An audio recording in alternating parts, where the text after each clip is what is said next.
So here we have Pierre Auguste Renoir's The Moulin de la Galette, made in the year of 1876, made during the Impressionist movement. Throughout the paintings, it was presented to the public 2 years after the first Impressionism exhibition, actually.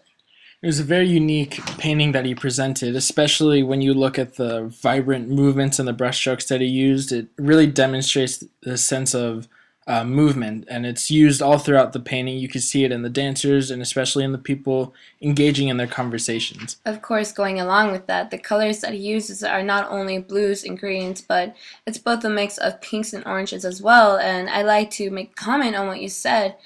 He also shows another technique, which was really studying how nature is. We see this through the sunlight actually penetrating through the trees, and how he is able to present this throughout all the characters and all throughout the painting as well.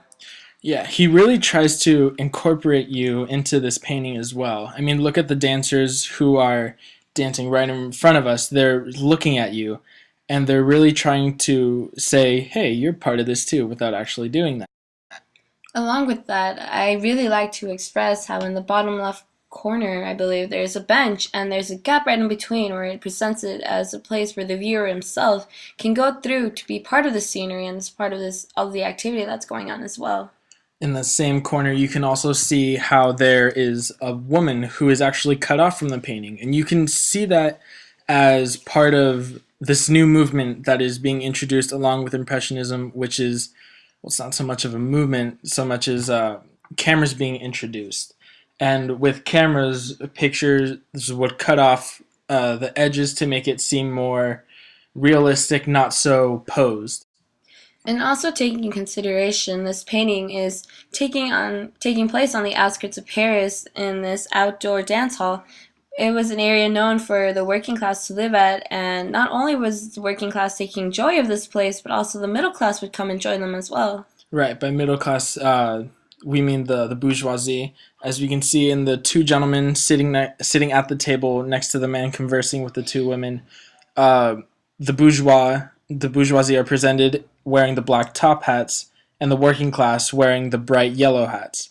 We also not only see a mix of classes, but a mix of genders, as Renoir actually gives a sense of sensuality and like this natural way of the human being, where the young men are actually trying to attract the young women, and Right, there's the dancing and the talking, and right. exactly, and as explained earlier, it's Renoir's way trying to make us feel part of the painting itself and everything that's going on. Right, especially with the break in the bench, we can almost walk in and converse with everyone as this is all taking place. And not only are we able to see that within this painting, but also in other literary works such as Victor Hugo's Les Miserables, when it comes to a chapter where he presents us with four bourgeois men interacting with women from a lower class, and such as one woman was Fantine. Her character was presented in such a beautiful physical appearance, and within the story itself, the bourgeois and these women are also taking place within this type of scenery as they go out on dates and really enjoying themselves throughout Paris, the city which was known for enjoyment.